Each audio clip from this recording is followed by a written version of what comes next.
Why the ultra-wealthy avoid peak season travel? For most travelers, peak season represents the best time to go. For the ultra-wealthy, it represents the opposite. In the modern world, the promise of travel, to restore energy, clarity and well-being, is often broken before the journey even begins. The very systems designed to facilitate our escape have become sources of profound stress. Crowds, rigid schedules, and the constant low-grade friction of navigating public spaces quietly undermine the fundamental purpose of getting away. This friction manifests in 1,000 small ways: the jostling in queues, the relentless ambient noise, the mental exhaustion of simply trying to find a moment of peace.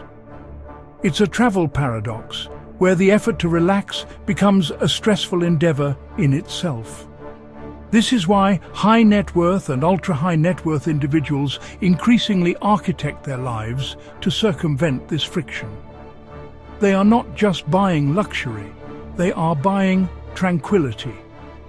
A core strategy in this pursuit is the deliberate avoidance of peak season travel, opting instead for quieter windows that protect their most valuable assets: privacy, time, and emotional balance. It's a conscious decision to step outside the conventional rhythms of mass tourism and reclaim the original, restorative spirit of the journey. At the center of this decision is the principle of crowd avoidance. It's a philosophy that extends far beyond simply preferring quiet. It is an active strategy for enhancing every aspect of the travel experience. Peak season concentrates the world's travelers into the same airports, the same resorts, the same restaurants, and the same celebrated landmarks. Movement slows to a crawl. Personal space disappears, replaced by a sense of being constantly observed and encroached upon. Every transition, from checking in to ordering a meal, requires a reserve of patience that travel is meant to replenish, not deplete. The experience becomes a series of transactions and queues, rather than a seamless flow of discovery and relaxation. In contrast, the shoulder season offers a profound sense of liberation. The world's most coveted destinations reveal a different, more authentic character. The air is calmer, the light is softer, and the pace is dictated by personal inclination, not by the pressure of the crowd. This is when true connection becomes possible, not just with the place, but with oneself and one's companions. It is in these quiet moments, free from the relentless demands of the peak season machine, that the true luxury of space and silence is found, allowing travel to finally fulfill its promise of restoration. For affluent travelers, this congestion erodes the experience immediately. By traveling during shoulder seasons, periods like late spring or early autumn, space returns. Airports move smoothly. Destinations breathe. Access becomes effortless. The luxury is not exclusivity by price, but exclusivity by absence. Closely tied to this is stress reduction. Consider the conventional model of luxury travel. It often coincides with peak season, a time when the infrastructure of leisure is stretched to its breaking point. The very act of getting away becomes a source of the stress one seeks to escape. Peak travel introduces layers of friction at every turn. The dense, slow-moving queues, the frustrating uncertainty of delays and overbookings, the constant draining need for contingency planning. Each hurdle, though small in isolation, is a micro-stressor. For individuals already navigating the high-stakes pressures of their professional lives, this accumulation of travel-related friction doesn't just add to their burden, it amplifies it. The mind, instead of unwinding, remains in a state of high alert, perpetually scanning for the next problem to solve. The holiday begins not with relaxation, but with a deficit of calm. Off-season travel, by contrast, fundamentally alters this equation. It is an intentional choice to step outside the frantic rhythm of the crowd. By removing the primary source of congestion, the sheer volume of people, it systematically dismantles the architecture of travel stress. The noise, both literal and psychological, simply dissipates. The journey transforms from an obstacle course into a seamless, fluid experience. This reduction in external pressure has a profound internal effect. Fewer crowds mean fewer logistical hurdles and, critically, fewer decisions to make. The constant low-level cognitive load of navigating packed spaces, competing for resources and adjusting plans on the fly is lifted. When the mind is freed from this relentless cycle of problem-solving, its function can shift. Travel ceases to be a challenge to be overcome and becomes what it was always meant to be, a period of genuine recovery and restoration. The mental energy previously spent on managing friction is now available for introspection, presence, and simple enjoyment. This isn't merely a subjective feeling, it is a well-documented psychological phenomenon. Studies in the fields of environmental psychology and neuroscience consistently show that vacations taken in low-stress, quieter environments deliver more significant and longer-lasting benefits than high-intensity crowded trips. The frantic energy of a peak season destination can keep the sympathetic nervous system, our fight or flight response, chronically activated.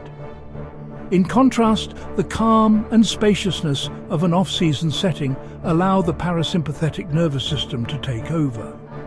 This is the state of rest and digest, where the body and mind can truly reset. Heart rate variability improves, cortisol levels drop, and cognitive functions like creativity and focus are restored.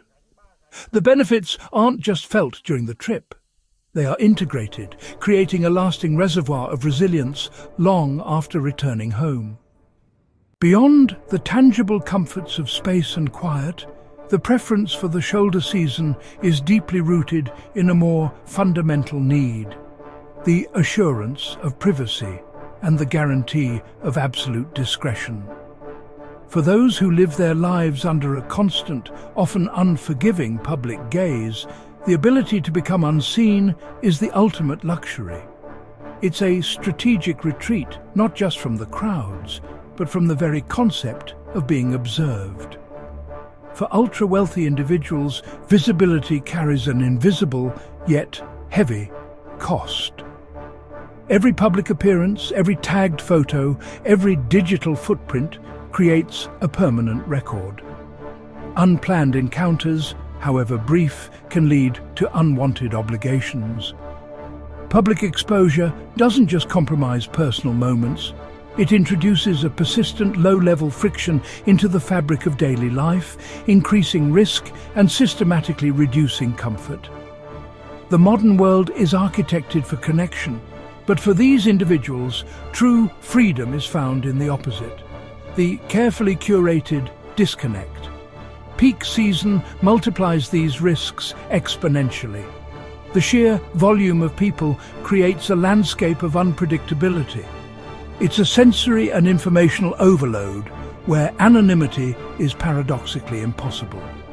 Every interaction is a potential transaction, every glance a potential intrusion. Shoulder season travel, by its very nature, reduces this visibility. The ambient noise of the world quiets down. With fewer guests at hotels and resorts, there are simply fewer witnesses. With fewer people to document every moment, there is less documentation.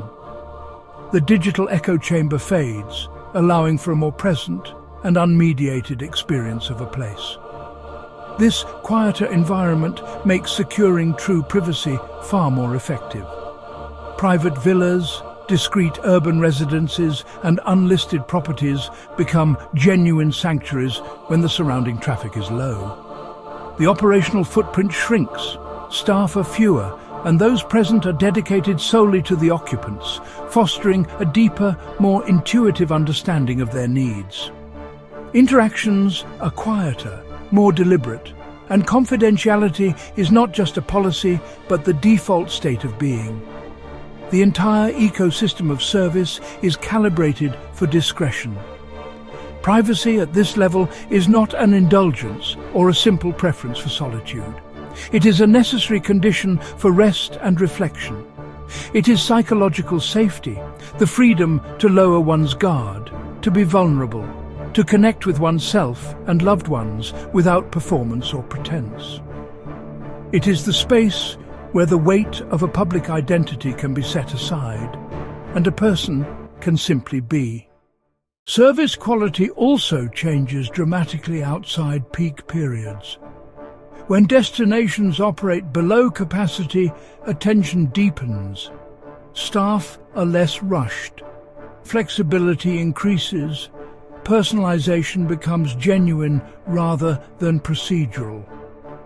Last-minute reservations appear. Special requests are accommodated without strain. Experiences feel collaborative rather than transactional. Luxury advisors consistently note that the same property can feel entirely different depending on timing. With fewer demands competing for attention, service becomes intuitive again. Another major factor is time efficiency. Peak season compresses time. Everything takes longer. Boarding, transfers, check-ins, meals and experiences. Shoulder seasons restore flow. Private terminals, flexible transport and lighter demand allow travel days to remain intact rather than fragmented. Energy is preserved for the destination itself, not spent navigating obstacles. Wealth psychology repeatedly links time efficiency, not speed, but smoothness, to higher life satisfaction among affluent individuals. Time that feels uninterrupted feels expansive. Off-season travel also aligns naturally with wellness goals. Milder weather supports longer stays and deeper immersion. Sleep improves. Schedules loosen. Physical and emotional recovery becomes possible. Local communities are less fatigued. Interactions feel more authentic. Cultural exchanges become genuine rather than rehearsed. Travel regains meaning when it is no longer performative. At a deeper level, this preference reflects a shift in how exclusivity is defined. Luxury has never been about crowds. When demand falls, exclusivity often rises, not through price, but through access. Fewer people create a stronger sense of rarity. Many hospitality providers now lean into this dynamic, offering invitation-only experiences, limited availability programs, and discreet seasonal access during quieter periods. What appears to be off-season to the mass market becomes insider season to those who understand it. Ultimately, avoiding peak season is not about saving money. It is about protecting time, reducing mental effort, preserving privacy, and restoring emotional bandwidth. For the ultra-wealthy, the best journeys are not the busiest. They are the quietest. They unfold without urgency, without friction, without spectators. And that, more than any destination or accommodation, is where true luxury now lives.